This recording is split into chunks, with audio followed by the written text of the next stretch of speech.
Bom dia, amados irmãos. Mais uma vez estamos aqui pela graça do nosso Deus. E Deus, Ele está constantemente trabalhando em nossas vidas. Não entendemos todas as coisas, nem os porquês de muitas coisas. Mas sabemos que Deus entende, Deus sabe e Deus está trabalhando. Ele está a nosso favor, não contra nós. Amém? Hoje a pergunta é: pode o verdadeiro nascido de novo perder a salvação? Nunca, jamais. Uma vez salvo, salvo eternamente. Sabe, amados irmãos, esse é algo tão assim claro na palavra de Deus, e muitos sofrem por não entender, né, o princípio da obra consumada. Jesus consumou a obra, morrendo pelos pecados de toda a humanidade. 1 João capítulo 2, 1 e 2, pelos pecados de toda a humanidade. O que leva a pessoa para o inferno não são seus pecados, já estão resolvidos na cruz do Calvário. O que leva a pessoa para o inferno é a rejeição da oferta feita na cruz do Calvário pelos pecados, que é Jesus Cristo. Então, vai ser assim, é muito fácil. É fácil. E por isso as pessoas estão morrendo sem Cristo e indo para o inferno. Sabe, Jesus disse em João 5, 24, Jesus disse: em verdade vos digo, quem ouve a minha palavra e crê naquele que me enviou, tem a vida eterna. Não entra em juízo, mas passou da morte para a vida. Aqui é Jesus dizendo que tem a vida eterna. Como você e eu podemos perder algo que é eterno? Como você e eu podemos deixar de usufruir daquilo que é eterno? Jesus disse: tem a vida eterna. Paulo disse em Romanos 10, 9, se com a tua boca confessar Jesus como Senhor e teu coração crer que Deus o ressuscitou dentre os mortos, será salvo. É afirmativo, será. Tem a vida eterna. Está escrito. Ah não, mas fulano de tal, esse clã falou que se eu não perseverar até o final, eu não vou ser salvo. Ô irmão, irmã, não seja um ignorante na palavra de Deus. Cada versículo tem um contexto para não ter pretexto. Ali, em Mateus 23, 24, está falando que aquele que não perseverar até o final não será salvo. O contexto ali é claro. A igreja nem está aqui mais. É tipo da angústia de Jacó, tipo da última semana de Daniel. Nós já fomos arrebatados. Mas aquele que perseverar até o final dos 7 anos, sem receber a marca da besta, esse vai entrar vivo no milênio. Então, naquele contexto, ele está falando da grande tribulação. E aquele que perseverar daquele tempo até o final, ser decapitado ou morto, sem receber o sinal da besta naqueles 7 anos, esse vai ressuscitar no final dos 7 anos e entrar vivo no milênio. Está escrito em Apocalipse capítulo 20, versículos 5 e 6. Ou aquele que morrer sem, sabe, morte acidental, ou porque chegou o dia, sem receber a marca, crendo em Jesus, ele vai entrar no milênio vivo. Então esse versículo de que aquele que perseverar até o final não será salvo, está falando, o contexto ali está falando da grande tribulação, está falando dos 7 anos de Daniel. Vai ressuscitar e vai viver no milênio. Ok? Então, amados, aqui estamos nós. No momento que nós nascemos de novo, nós somos salvos pela graça de Deus. Nós temos a vida eterna. A vida eterna. Ah não, mas pastor, mas eu conheço fulano de tal e ciclano que viveu a vida inteira na igreja e agora ele dava dízimo, ele fazia isso, ele pregava, ele fazia aquilo outro, mas agora ele está no mundão. Ele nem está aí para Deus. De duas, uma. Ou ele nunca foi salvo, ele era um profeta, ele professava o nome de Jesus, mas nunca nasceu de novo. Então ele não vai perder o que ele nunca teve. Número 1. Número 2, talvez ele está sob disciplina de Deus. Deus está sendo gracioso com ele. Eu conheço pessoas que levaram anos para restaurar a comunhão com Deus, né? Mas restauraram. Em Hebreus capítulo 12 fala que assim como um pai disciplina o filho, assim também Deus nos disciplina. Mas a disciplina de Deus, irmão, não é para pagar por pecado. Você erra, eu erro, se nós falarmos que fulano de tal está pagando pelos seus pecados. Não tem essa. Jesus morreu pelos pecados de toda a humanidade, lá na cruz. 1 João 2, 1 e 2. Talvez a pessoa nunca foi nascida de novo, ou talvez a pessoa está sob disciplina. Em 1 Coríntios capítulo 5, 1 Coríntios capítulo 5, a partir do versículo 1, tem um rapaz ali que estava cometendo algo escandaloso, que toda a igreja de Coríntios sabia. Ele estava tendo relação com a própria madrasta, e toda a igreja sabia. Paulo disse: eu não estou presente, mas já dou minha decisão aqui. Pega tal rapaz que cometeu tal infame e lança ele no mundo, para que Satanás acabe com seu corpo e seu espírito seja salvo no dia do Senhor. Ele não tinha perdido a salvação, ele tinha perdido a comunhão com Deus. O livro de 1 João é um livro fantástico, fala de canonia, de comunhão. Se dependesse de mim ou de você para manter a nossa salvação, ninguém seria salvo, só Jesus Cristo. Paulo disse em Romanos 3, não há um justo sequer, todos se extraviaram e fizeram inúteis diante de Deus. Paulo disse em Romanos capítulo 6, capítulo 7, especialmente capítulo 7, miserável homem que sou, sempre que quero fazer o bem, acabo fazendo mal. O querer fazer bem está em mim, mas sempre faço mal. Ninguém seria salvo, só Jesus. Imagina Paulo, a vida dele todinha ali pregando o evangelho, no último segundo lá, ele pensasse uma coisa errada, ia para o inferno. A obra está consumada, a questão dos pecados já estão resolvidos na cruz do Calvário. Você pode receber Jesus como oferta pelos pecados ou rejeitar. Eu não quero, eu sei que Jesus morreu pelos meus pecados, mas eu não quero. Lá no deserto, quando em Deuteronômio 21, quando Moisés estava levando o povo para a terra prometida e não pôde entrar ele na terra prometida, teve uma serpente de bronze que foi levantada por Moisés, porque, sabe, o povo estava sendo picado por uma serpente abrasadora e questão de segundos morriam. Aí Deus falou para Moisés: levanta, ergue uma serpente de bronze, e todo aquele que ser mordido, se mirar a serpente de bronze, vai ser curado do veneno da serpente abrasadora, será salvo. Imagina você vivendo naquela época, você foi mordido, você sabe que a provisão está ali, aquela serpente de bronze.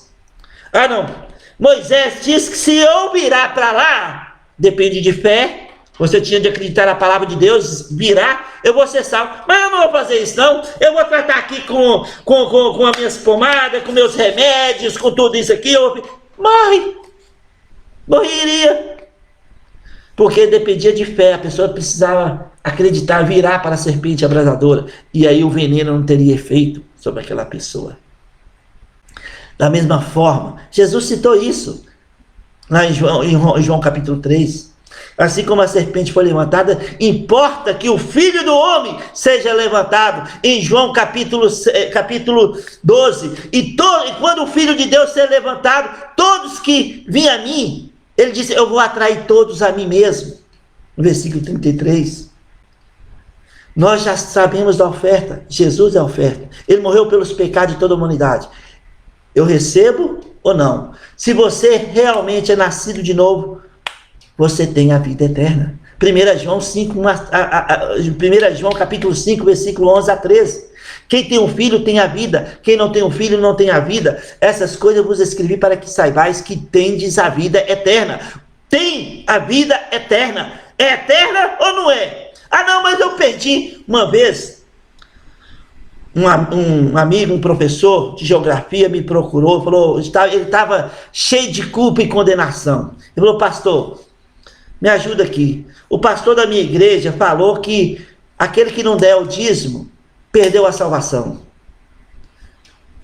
Sabe? Isso é uma heresia. Isso vai contra a palavra de Deus. A salvação não depende de nada. Depende da obra, da obra consumada por Jesus. Não depende de nada de que nós fazemos ou possamos fazê-la, nem tampouco para mantê-la. Jesus consumou a obra. Fomos lavados pelo sangue de Jesus. Aquele que nasceu de novo, nova criatura é. As coisas antigas já passaram, tudo se fez novo. Aquele que nasceu de novo, João 1,12, a todos que o receberam, deu-lhe o poder de serem feitos filhos de Deus. Uma vez filho de Deus eternamente. Justificados mediante a fé, temos paz com Deus. Aquele que não conheceu o pecado se fez pecado por nós, para que nós tornássemos justiça de Deus. Aquele que nasceu de novo foi declarado justo diante de Deus. Toda a nossa dívida foi lançada na cruz. O sangue de Cristo foi, é e será eternamente suficiente para nos purificar e garantir a nossa salvação. Eu queria falar uma ilustração aqui, mas o tempo, mais 2 minutinhos. Lá no deserto, lá no Egito, quando a 10ª praga, Deus falou para passar o sangue no umbral da porta. Onde tivesse o sangue no umbral da porta, o anjo da morte não entraria, nem o primogênito seria morto. Imagina uma cena naquela época, né? Se você fosse naquela época e visitasse 2 tendas com sangue no umbral da porta, a primeira vai ilustrar os crentes hoje que acham, que creem que o nascido de novo pode perder a salvação. Vamos chegar nessa primeira tenda, batemos na porta, né, no finalzinho da tarde, já escurecendo, lá para as 8 horas da noite, né? Aí nós chegamos e lá no fundo está o cheiro do cordeiro assado. Mas está todo mundo tenso. Todo mundo, sabe, triste. E nós perguntamos, por que essa tristeza? Aí um rapaz vem nos atender e fala, você é um turista aqui na terra do Egito? Você não sabe o que está acontecendo? O anjo da morte vai passar hoje meia-noite e vai matar todo o primogênito da face daqui do Egito. Eu sou o primogênito dessa casa, então estou aqui perseverando em oração até meia-noite. Mas espera aí, mas Deus não deu um sinal para que vocês ficassem protegidos? Sim, um sangue no umbral da porta nós passamos, mas sabe, eu tenho de garantia, eu tenho que ficar aqui orando até depois de meia-noite para ver se eu vou ser salvo. Nós saímos dessa tenda e vamos na tenda do lado. Nós já observamos o sangue no umbral da porta. Nós batemos na porta, a porta se abre e lá no fundo o cheiro do cordeiro e as crianças e os pais tudo cantando Revenu Shalom Aleichem. Oh, festa, alegria! E nós perguntamos, uau! Qual o motivo da festa? Qual o motivo da alegria? Aí veio o rapaz nos atender e fala, você não sabe? Você é turista no Egito? O Deus de Abraão, Isaac e Jacó vai nos tirar desta noite e nos levar para uma terra que manda leite e mel. Peraí. Mas e o anjo da morte vai passar meia-noite? Sim, vai passar, mas Deus é fiel e Ele nos deu uma garantia de que o anjo da morte não vai entrar aqui. Eu sou o primogênito nessa casa e nós passamos sangue no umbral da porta. Sim, mas seu vizinho também passou e ele está tenso, ele está ali perseverando. E nós devemos perseverar sim, mas não para manter a salvação, mas para nós sermos galardoados. Aí o rapaz, sim, mas Deus nos deu a sua palavra, que onde estiver o sangue no umbral da porta, o anjo da morte não vai entrar, e é suficiente. O anjo da morte passou naquela noite. Qual dos dois foram salvos? Aí você pode responder, os dois. Porque não dependia do que eles pensavam e achavam lá dentro, dependia do quê? Do sangue no umbral da porta. Onde tivesse o sangue no umbral da porta, o anjo da morte não entraria. Assim, essa é para nós hoje também. Não depende do que nós pensamos ou deixamos pensar, depende do sangue da palavra de Deus que disse, Quem tem o Filho tem a vida, quem não tem o Filho não tem a vida. Essas coisas vos escrevi para que saibais que tendes a vida eterna. Em verdade vos digo, quem ouve a minha palavra e crê naquele que me enviou, tem a vida eterna. E pela graça sois salvos mediante a fé, não vem de obras, é dom de Deus. Tem a vida eterna. E a palavra de Deus é suficiente para nós nesta manhã. Nós temos a vida eterna. Se somos verdadeiramente nascidos de novo, nós temos a vida eterna. Cai a folha e murcha, mas a minha palavra permanece para sempre, disse 1 Pedro capítulo 1, versículo 23. Nós temos a garantia de vida eterna, salvos pela graça de Deus. E nada neste mundo, nem nós mesmos, podemos fazer com que venhamos a perder a nossa salvação. É a palavra de Deus. Ou você tem, ou você não tem. Se você tem dúvida, ora, entrega a sua vida a Jesus Cristo pela fé. Nasça de novo. Busque a palavra de Deus. Ela é a nossa garantia, que nós temos a vida eterna. Não podemos perder algo que nós não conquistamos. Nós não conquistamos. Nós não temos condições de manter. Mas Jesus fez na cruz, está consumado. Uma vez salvo, salvo eternamente. Pare de julgar os outros, pare de apontar dedo para os outros e avalie a si mesmo se está na fé. Se não, já está reprovado. Que Deus te abençoe. Mas a salvação não podemos perder. Se é verdadeiramente nascido de novo, tem a vida eterna. Tem. E o que é eterno, é eterno. Não é isso? O que é eterno é eterno. Não está condicionado a nada. Tem a vida eterna. É o que a palavra de Deus diz. E ela é suficiente para nós. Que Deus abençoe você. Que Deus abençoe a sua família. Que Deus abençoe o nosso final de semana. Em nome de Jesus.